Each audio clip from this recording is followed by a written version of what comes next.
1, 2, 3. My fellow FUME-Americans and various horrified onlookers. The vibe is bad, but it is I, Tom, and Galen, and we are here to present the following folly and escapism, aka 15 minutes of FUME. You looked that... Yeah, I don't know where we're looking. We don't know what we're doing, we don't know what we're thinking, we don't know where we're looking. I don't know what I'm saying. We do know what we're smelling. And that's something. That's one thing that we've got. That is the thing that we've got. So we are currently sniffing perfumes from the recent Double Lunacy. I almost said fiasco in that because it sounds so grandiose, but that's not what I meant. It's not a fiasco. They're wonderful, and it's been great. But we've got the paintings from May, and we're going to do the June ones later, but we've got all but one of the May paintings.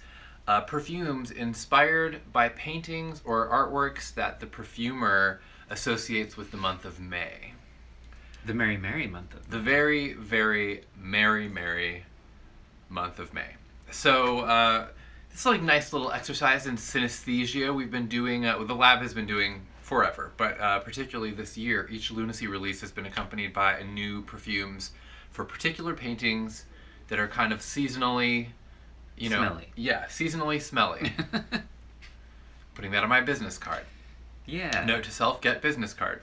So, yeah, we've got 7 of them, and we're just going to dive right in. We'll cover the June ones as soon as we have them all bottled and ready to sniff. Can you handle that? Can you handle that?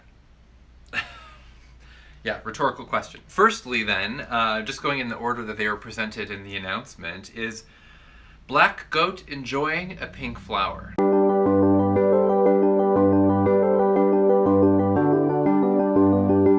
Oh. Now, if you are a black goat and you're watching this, you have enjoyed many a pink flower, so you know exactly the pleasures that are depicted here in this artwork. Pink may be your favorite flower to enjoy. Yeah, there's not really like a value judgment on it there, like maybe other flowers are. He likes this pink flower. He enjoys it. He's enjoying it. That's literally all we know. It's a painting by James W. Johnson. Beautiful, kind of stark image, mostly dominated by this shaggy black goat, and then the little pink flower that the goat is, by the account of the artist anyway, thoroughly enjoying. Real sweet. So the scent is goat's milk, peonies, carnation, honeycomb, and vetiver. Oh, wow.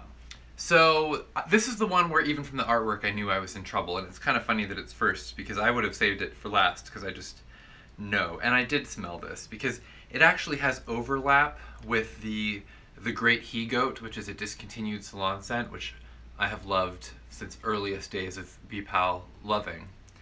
And so I was like, okay, you had me at goat. Why don't I let you start? What are you thinking? What are you smelling? I am smelling blank. I smell in the bottle like a wonderfully thick cloud of like goat's milk and honeycomb and vetiver. Yes. Really heavily. I've been thinking about this one for like the past few days, where I'm just like, what a scent. It's the goat milk is like a rich, creamy, milky note with a kind of like a lovely little, just like a light funk to it. The honeycomb also has like a kind of like a funk to it and sweetens up the milk. Mm-hmm. The vetiver is behind it in a kind of a grassy, like almost smoky way. Yeah. And as a carnation head, at least you're not a cabbage head. Yeah. That's true. I can smell the carnation in this, absolutely. Peony is a note that I'm not super familiar with, but like, how is it going to stand out against all of this anyway? The important thing is, it's wonderful.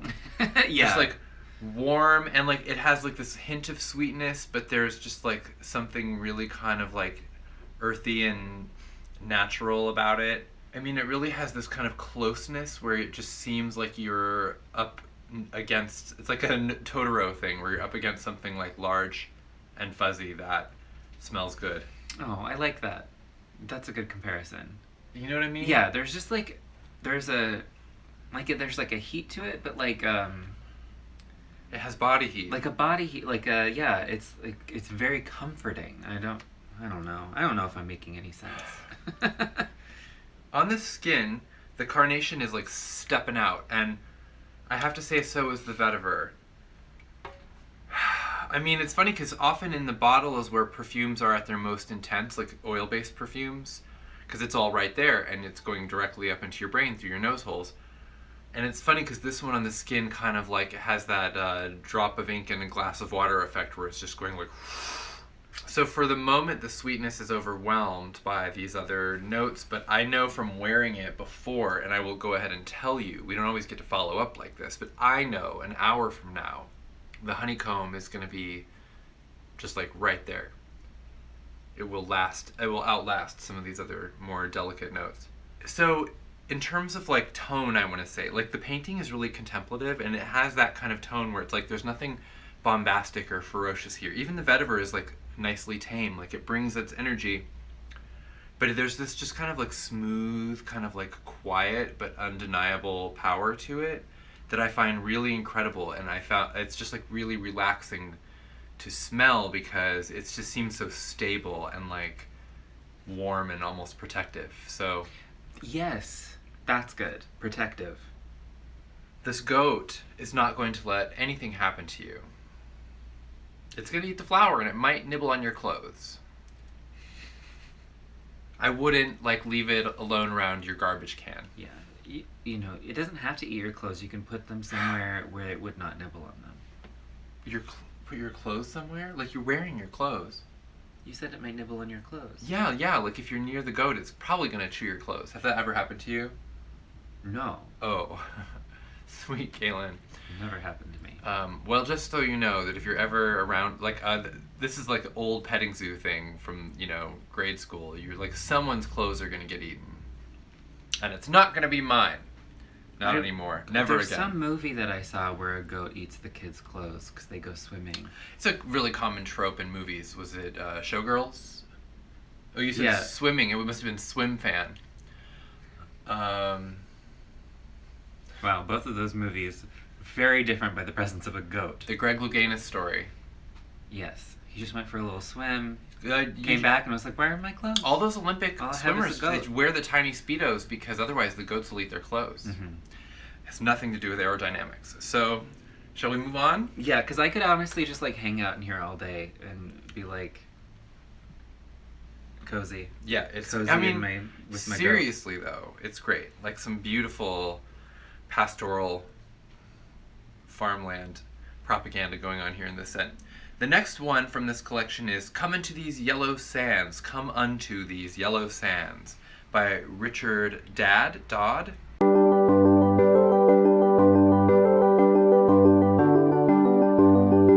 Beautiful. Is it like a beach landscape with like What are those witches doing? nymphs or Yeah. witches or naughty people frolicking?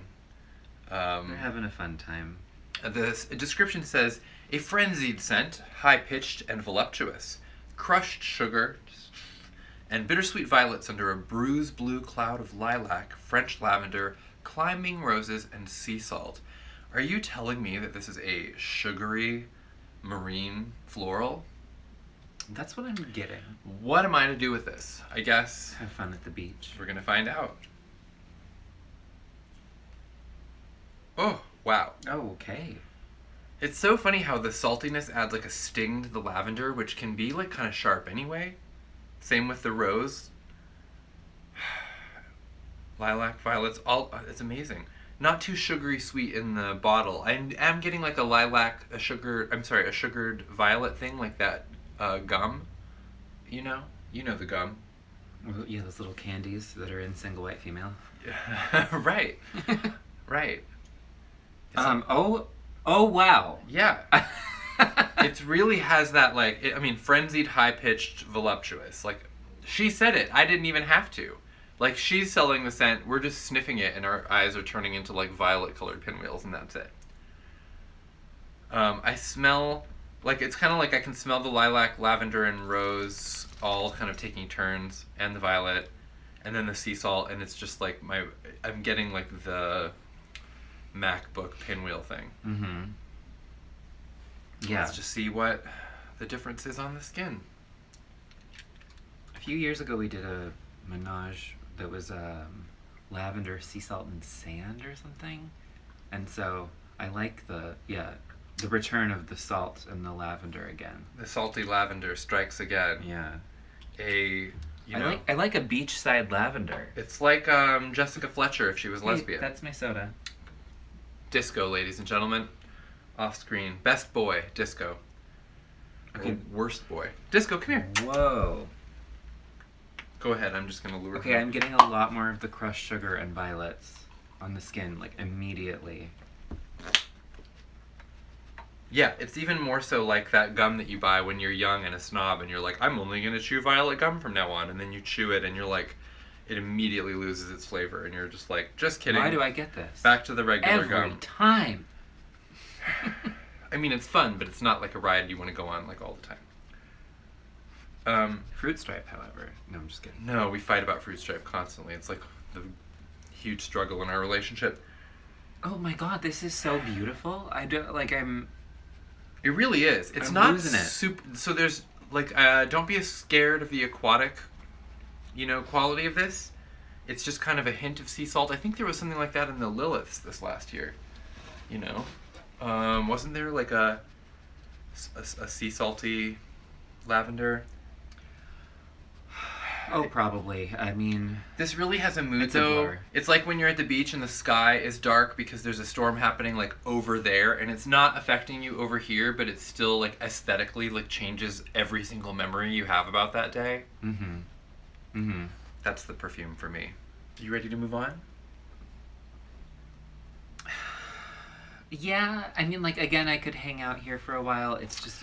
There's this no is time. There's incredibly never any beautiful time. And whimsical, and I don't have time to study. I want to hang out with those witches on the beach, or whatever they are. What are they? I hope they're nice. You're just waiting for me to stop. Well, I stopped. I'm waiting for you to appreciate my Jesse Spano joke. Okay. No time. There's never any time. I know that's funny that we then indulge in it at length instead of reviewing perfumes, which is, ostensibly. We'd rather make a pop culture reference. Yeah. Just goes rummaging in the blankets over here. Next we have Cottage Garden by Gustav Klimt. Love a Klimt. That's right. We've got a Klimt. We're verklempt.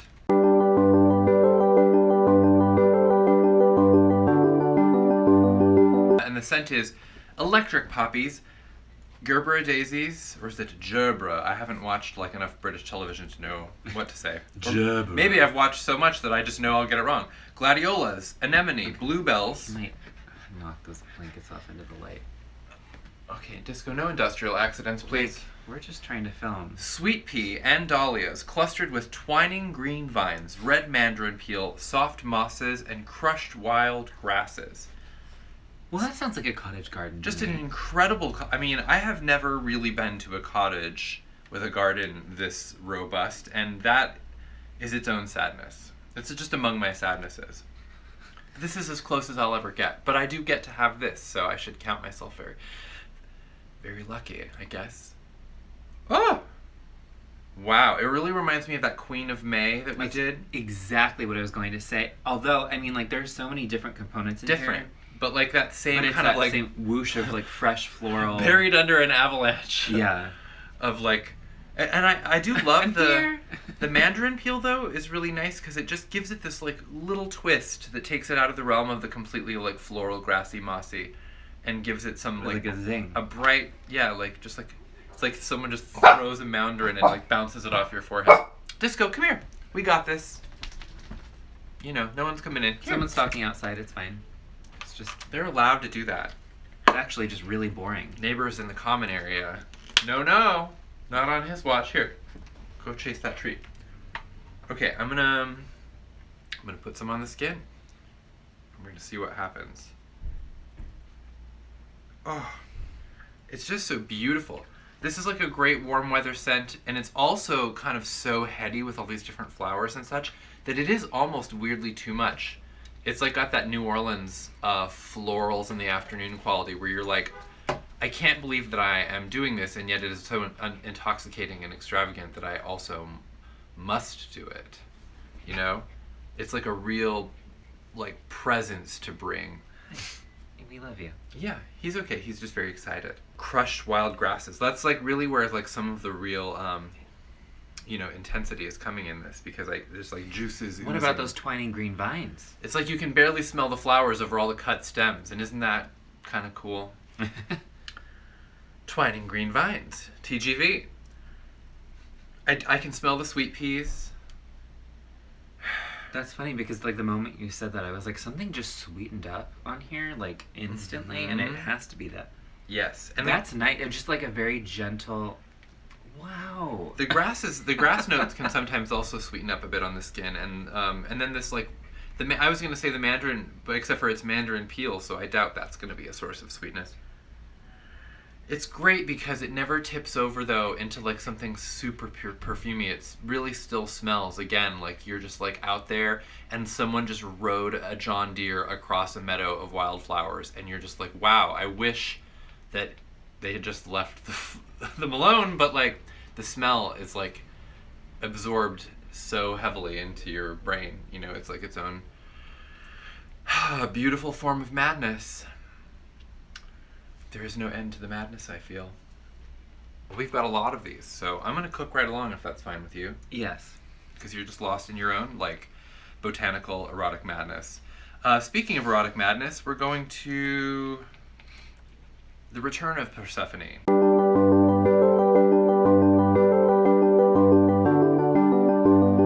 The return She's back. She's back. And she's cooler than ever. Thank you for beating me to it. She's like, hey, yeah, yo, bitch. It's like, also, she's back, but she's bad. She's Yeah. being returned to her mother for 6 months out of the year. The less we go into that story, the better. Save it for another time. Yes, but, the classic painting by Frederick Leighton, and the scent is like, actually, it's nice to have something relatively minimalist after what we've just... After that garden. Yeah, because this is just white sandalwood and pomegranate. You can handle that, right?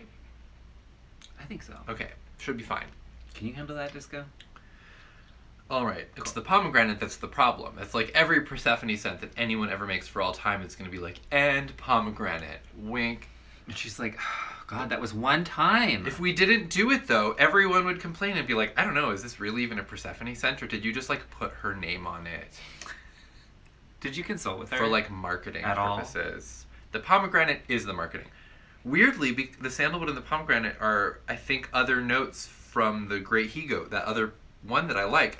I'm later going to layer this with my goat friend, because I wouldn't have thought to bring it up, except for in the bottle, I'm definitely getting that kind of, like, weird, smoky, woody incense, and then this, like, bright burst of, like, pomegranate. You know how it's impossible to like, shell a pomegranate or whatever without breaking a bunch of the little nodules and then just, like, getting it everywhere? It truly is this is what that smells like. I admit that from the description, I just kind of wrote this off, and I'm like, this will be simple, and, you know, I mean, I'm sure there would be people who this is like a must for them, but it's expendable. And now I'm like, this is all I want to smell like for the rest of the day / 6 months out of the year. It's, like, surprisingly clean. Yeah. I mean, again, like, it's kind of got that, like acidic quality that's, like, I'm almost smelling the pomegranate rind. Mm-hmm. And then this beautiful, it's just sitting on a nice, calm sandalwood incense. And I just want to get lost in thought writing in my diary and go, which is how I assume that most BPAL folks spend a lot of their time. Yes? Do you have something to add, Disco? Come here. You want to come up and meet the public since you're sitting here? Here, come here. Come here. Now tell the Here, take the computer real quick. tell the good people at home a little bit about your history with the Persephone story. You know a lot about it, right? Oh, Disco, yes. Here. Huge fan. Big mythology fan. He gets a little didactic in conversations about it, but only when he's had too much to drink. Understandable. I mean, you know, professors. Okay, well, now that my nostril has been tongued, I feel like my palate is fresh for the next scent. Okay, so now he's fully just embedded in the couch quilt. I'm gonna take a picture of this. Okay, the Robeki, I really don't know. The Robeki Venus.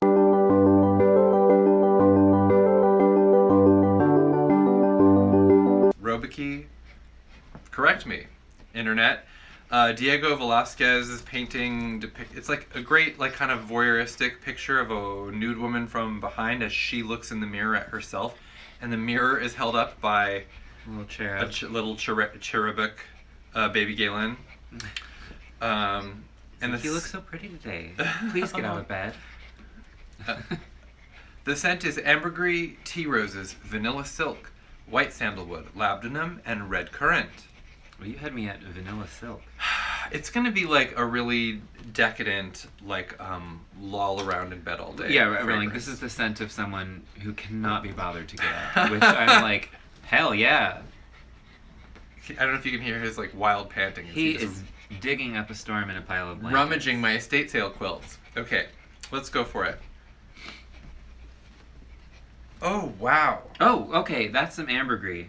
Yeah, I've never really had it like this. It's like the ambergris and the roses and the currant are creating this kind of, like, it almost has like a tea quality to it, or like, I don't know, some forbidden confection. Really beautiful. It reminds me a little bit of the Beldam. Oh, I get that. The labdanum is like a nice, like, sticky heaviness. Yeah, that's like that definitely adds to the, like, I can't get out of bed. Resinous, but like, and it is really nice and sweet. It's like sweet in a goopy way, and also kind of sweet in like a cloudy, ethereal way. There's like dimensions of sweetness, which is really nice. And since we just smelled the white sandalwood in the Persephone one, I'm definitely getting it in this one. Wow. All right, girl. Here you go. This is a vibe. It is. As they say. It's like a truly, like, this, it's like an intoxicating smell. It is the scent of intoxication, and others may in turn become intoxicated by it. Wow. I mean, okay, so first of all, there is, like, from the, like, the Venus painting, like, this, like, really intense femininity in it. So it's not super rosy. No. For me, it's like the ambergris, vanilla, labdanum, currant. That's like what I'm getting here. Like sticky, dark, sweet, indolent, licentious. All of those words, yes. That's it. It's just like waiting around in bed all day, just like in case someone wants to fuck you. Just in case. The cherub says I look beautiful today, so. This is like on her Twitter. She's just like, I'm just putting it out there. The cherub says I look beautiful. If anyone wants to come over, I'll be in bed all day.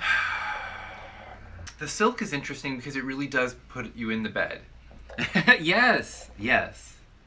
So, there is like a kind of fabric component almost. I like that she's like lost in her own beauty also. I just think that's like that's when you said that this is a vibe, like that's the vibe. Like, what a great flex to put on people through fragrance is like, I am completely absorbed in my own beauty. So that's what you're up against in terms of dealing with me. You do understand. Yeah. But enough about you. Tell me how I look. Okay, next we have one that I'm definitely going to butcher also. The Roses of HELIOGABALUS.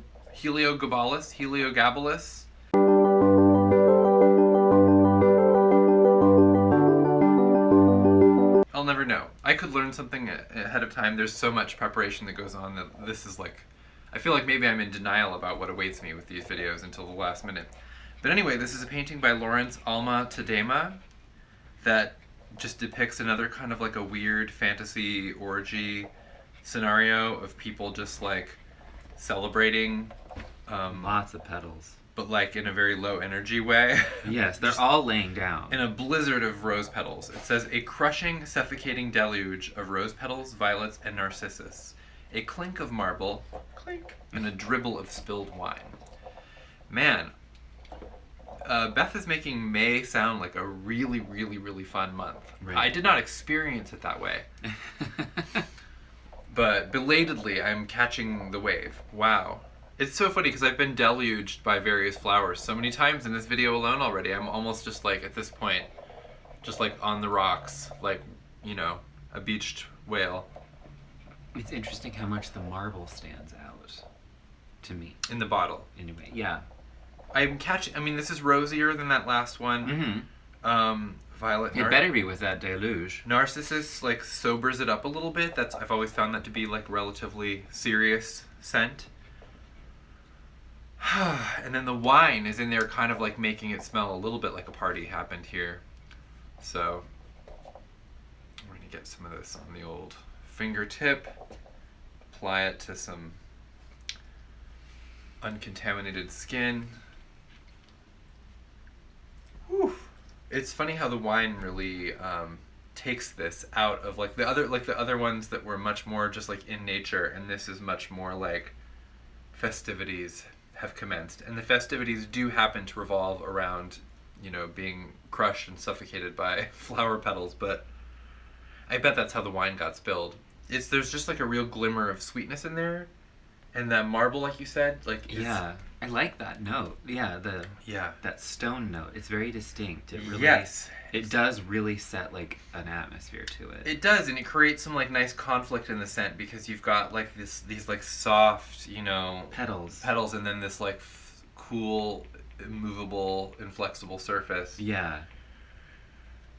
It gives it almost like a mortar and pestle kind of vibe. This reminds me of something that we would release for Lupercalia for sure. Just like incredibly romantic. Because of the flowers picked, there is like this ache of erotic longing. Yeah. Which makes sense because these people in the picture are all just like laying around, but like no one's actually, as far as I can tell, is anyone doing anything? I don't know, something might be happening under those petals. Yeah, I need like a higher resolution image. My imagination is working overtime.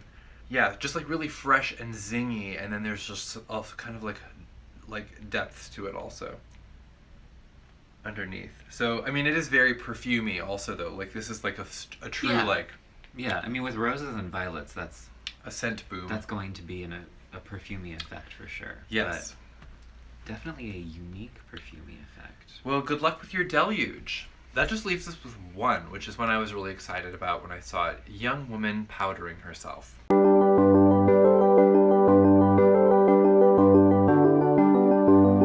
First of all, do not buy beauty products that contain talc, because we just watched that series, Not So Pretty. Not So Pretty, that was explaining about how wherever they're mining talc, it's like that's also where natural, you know, asbestos veins are, and that they just like are interchangeably like mined basically. So if you buy beauty products where talc is a listed ingredient, it basically does have asbestos in it. Yeah. So, you know, I would say you're better off wearing a perfume called Young Woman Powdering Herself than you are actually powdering yourself.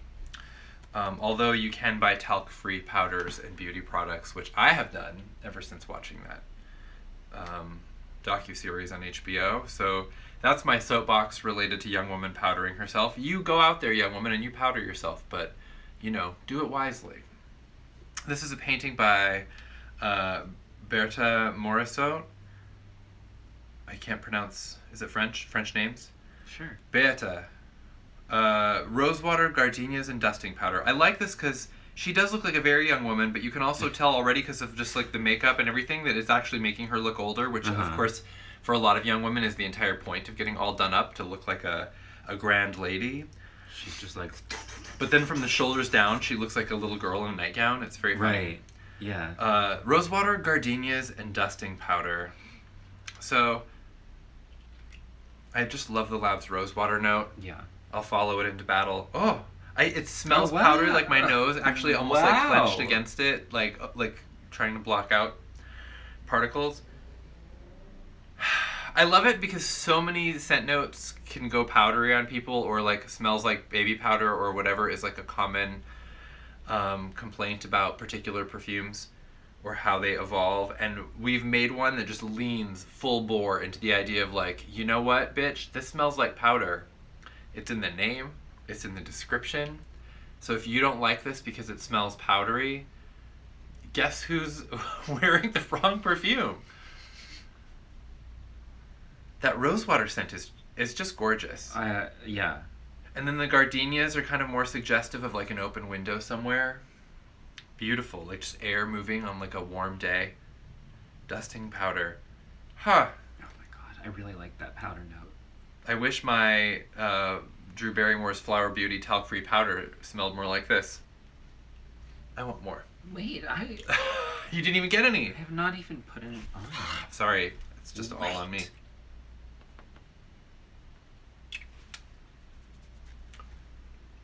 I want to judge it. I thought it would be sweeter, and I appreciate that it's not. Like, it has this like beautiful sweetness, especially from the gardenia.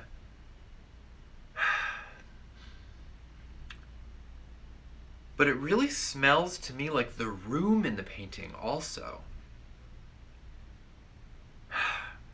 A kind of like, you know, like a bright, like clean space, warm. It has like a historical smell to it. Like if I was one of those people who dressed up in old-timey garb to give tours of historic mansions, I would wear this perfume. Because I'm certainly not going to wear all of the crazy crap that they put on in order to smell that way originally. You're like, oh, they smell so dusty. Yes, yes. Yeah, to me this smells like a Sofia Coppola movie. Yes, but not the bling ring. I mean, no, but it could be whatever Sofia Coppola movie you want. And it's from the upcoming Sofia Coppola movie, Young Woman Powdering Herself, starring Elle Fanning. I love this. Yeah. It's simple. It's like kind of wholesome, but there's like also like, a really robust femininity to it, but like in a kind of a wholesome way that is just very, I don't know, just very heartwarming to me. Yeah. Yeah. Wow. And now I would need to powder myself because we are sweating off our collective faces. Disco is down there panting, collapsed in a heap on the floor because it's 10 degrees warmer in here than it was when we started. So I guess with that we will leave you. Hope that was illuminating or distracting at the very least, and we will resume ASAP with the June scent or the Sleeper, which is another Double Lunacy perfume category. We need to cover the moons themselves. We got work to do. Mm-hmm. So, you know, take care, hang in there, rest, drink water, try not to be on social media too much, and we will hit you as soon as we can. Go powder yourself.